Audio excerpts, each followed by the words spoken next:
পাকিম বইয়ের আছে শুধু বড় বড় কথা, মাঠের ক্রিকেটে কিছুই পারে না। নিজেদেরকে তারা মনে করে অস্ট্রেলিয়া, ইংল্যান্ড, ভারত, অথচ বাংলাদেশের কাছে এই পাকিস্তান নাকানি চুবানি খায়। বাংলাদেশকে আবার তারা মনে করে জিম্বাবুয়ে, অথচ এই বাংলাদেশ যে এখন পাকিস্তানের জন্য গ্যাংস্টার হয়ে উঠেছে, পাকিস্তানের জন্য এই বাংলাদেশই যে অস্ট্রেলিয়া, ইংল্যান্ড, ভারত হয়ে উঠেছে। পরপর দুইটা টেস্ট সিরিজে তাদের 2-0, 2-0, 4-0 ব্যবধানে হারানোর পর সেটা কি আসলে স্পষ্ট না? কিন্তু ওই যে বড় বড় কথা, সেই বড় বড় কথার অন্তত 4টা উদাহরণ আমি দিতে পারি এই টেস্ট সিরিজ জুড়ে, যেইখানে পাকিস্তানকে আপনার কথা সর্বস্ব দলই মনে হবে।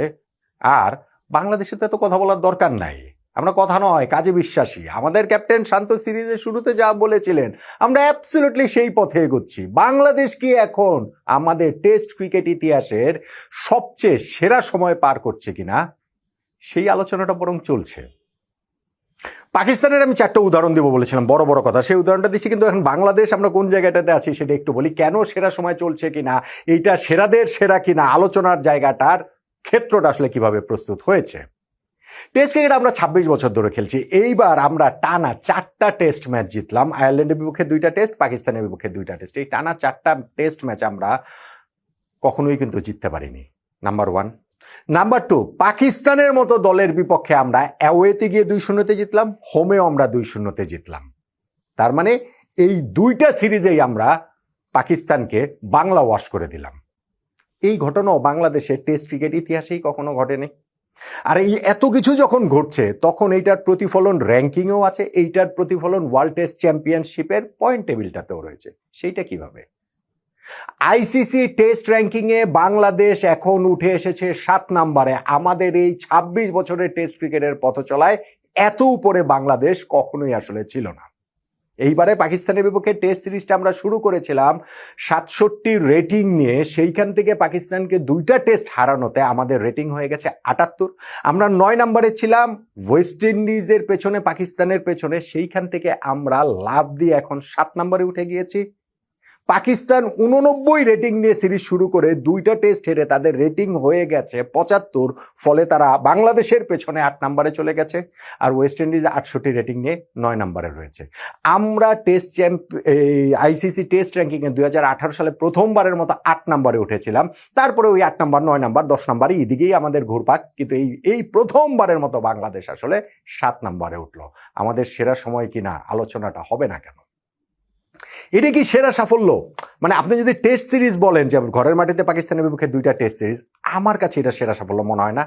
সিরিজ যদি পুরোটা ধরেন, তাহলে পাকিস্তানে অ্যাওয়েতে গিয়ে যে আমরা 2টা টেস্ট জিতেছিলাম, সেইটা আমার কাছে সেরা সাফল্য মনে হয়। ভাই, অ্যাওয়েতে খেলা, পাকিস্তানের মাটিতে খেলা, সেটার আলাদা একটা গুরুত্ব আছে।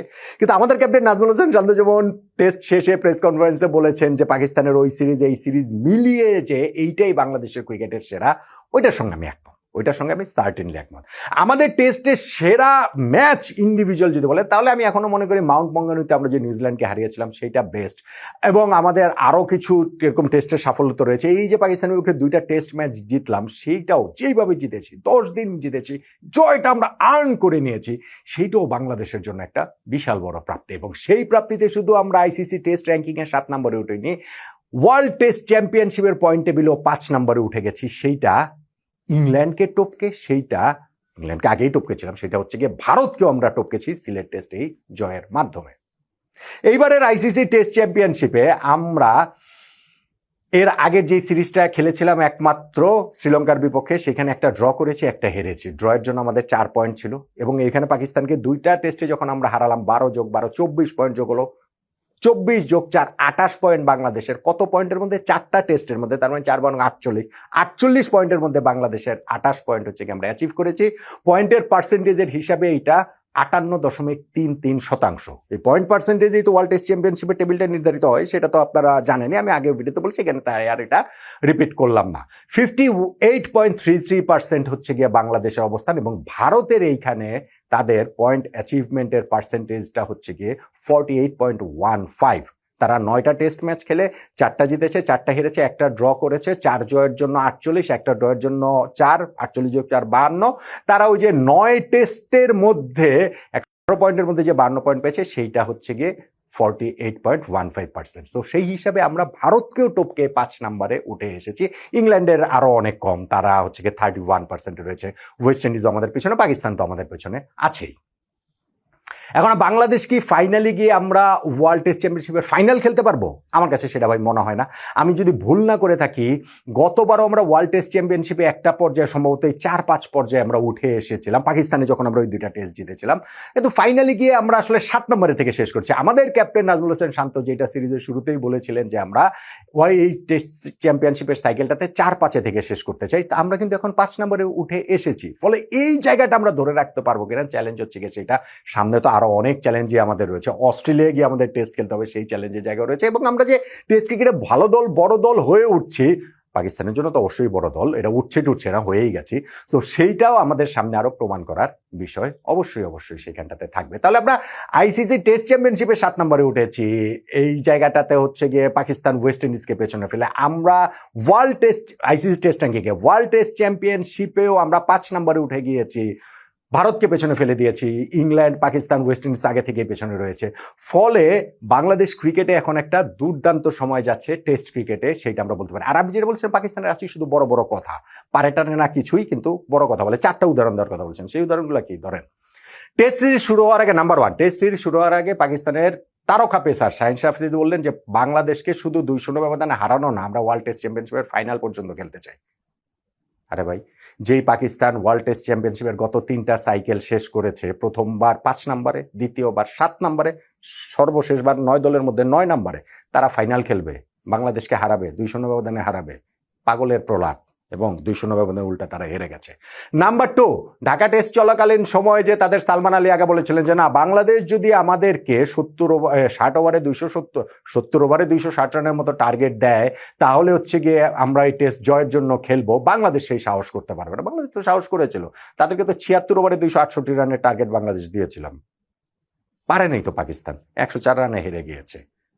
নাম্বার 3, এই যে সিলেটে যেই টেস্টটা হলো, সেখানে প্রথম দিন বাংলাদেশকে 278 রানে অল আউট করে দিয়ে পাকিস্তানের সে কি লাফালাফি। দলের প্রতিনিধি হিসেবে এসে খুররাম শেহজাদ তিনি বলে গেলেন যে প্রথম ইনিংসে পাকিস্তান 400-450 রান করবে, লিড তো নিবেই, 400-450 রান করবে।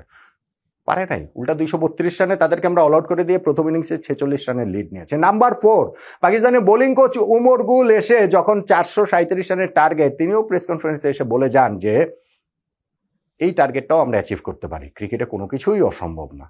পাকিস্তান 437 রানের টার্গেট অ্যাচিভ করে ফেলবে, বড় বড় কথা, পারে না কিছুই। ওই ইতিহাস বিক্রি করে যে না ঠিক আছে, আমরা মানে ঐতিহ্য আছে আমাদের, অনেক কিছু আছে, আমরা আগেই করেছি, সেই করেছি, আমাদের এইসব কথাটা তো বলে আসলে বাংলাদেশের সামনে এখন আর পাত্তা পাওয়া যাবে না, বাংলাদেশের সামনে দাঁড়ানো যাবে না। বাংলাদেশ বরং এখন পাকিস্তানের জন্য গ্যাংস্টার হয়ে উঠেছে। বাংলাদেশ এখন পাকিস্তানের জন্য বড় দল, অস্ট্রেলিয়া, ইংল্যান্ড, ভারতের মতো হয়ে উঠেছে। আর বাংলাদেশের জন্য পাকিস্তান এখন ছোট দল, এখন জিম্বাবুয়ে, এখন তারা আসলে পাকিম বয়ে, এর চেয়ে বেশি কিছু আর না।